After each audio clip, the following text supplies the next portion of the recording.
Dans les Alpes, la 32e édition de la Pyramenta se poursuit en Savoie. Cette grande course internationale de ski alpinisme a débuté hier à Arèche-Beaufort et ce samedi, les femmes de l'association Chacun son Everest participeront à la compétition. Il s'agit de femmes qui ont eu un cancer, une véritable leçon de courage dont nous parle Valérie Chastelan et son invitée.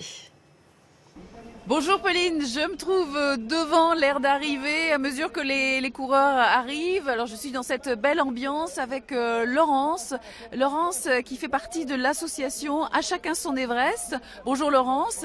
Bonjour. Alors on va parler d'un grand moment, c'est samedi, c'est un peu le clou du spectacle, c'est l'étape du Grand Mont. Il y a près de 4000 personnes qui grimpent là-haut en pot de phoque pour encourager les joueurs. Oui, tout à fait, c'est un grand moment d'émotion, énormément de ferveur. 4000 personnes qui prennent le télésiège dès 4h30 du matin.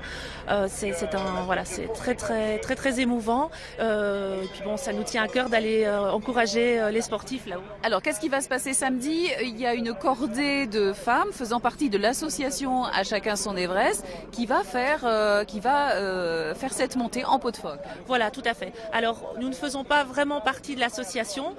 Nous sommes une poignée de femmes qui avons voulu valoriser l'action de Christine Janin, donc qui dirige cette association à Chamonix. Femmes qui avons été impactées par la maladie et qui avons eu le grand privilège de séjourner pendant une semaine donc dans cette maison où on réapprend un peu les limites de son corps dans la montagne au travers d'activités diverses, escalade, randonnée, mais aussi méditation, yoga. Donc voilà, reprise de confiance en soi, en son image, en son corps. Et voilà, nous allons éprouver un petit peu tout ce qui nous a été apporté. Et moi, j'habite ici depuis une dizaine d'années et je voudrais emmener ces filles qui sont avec moi. Laurence, vous-même, vous avez été touchée et vous avez fait ce stage chez Christine. Comment est-ce qu'on peut expliquer ce qu'elle souhaite obtenir des femmes? En fait, elle cherche à les faire se dépasser pour provoquer la guérison. Voilà, tout à fait. Christine est une grande sportive, donc elle a fait son Everest en 90. C'est l'année aussi, elle a fait une des pyramides, parce que Christine a couru ici. Et le dépassement de soi dans le sport, c'est une évidence. Et il y a aussi le dépassement de soi pendant la maladie et après la maladie. Aller un peu plus loin, repousser un peu ses limites et surtout reprendre confiance en un avenir qui était quand même très compromis.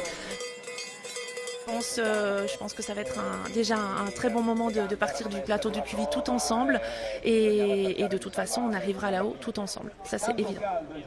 Là-haut tous ensemble pour encourager les coureurs dans cette étape du Grand Mont qu'on pourra bien sûr suivre sur notre antenne et sur notre site internet. Merci beaucoup Laurence, merci Pauline.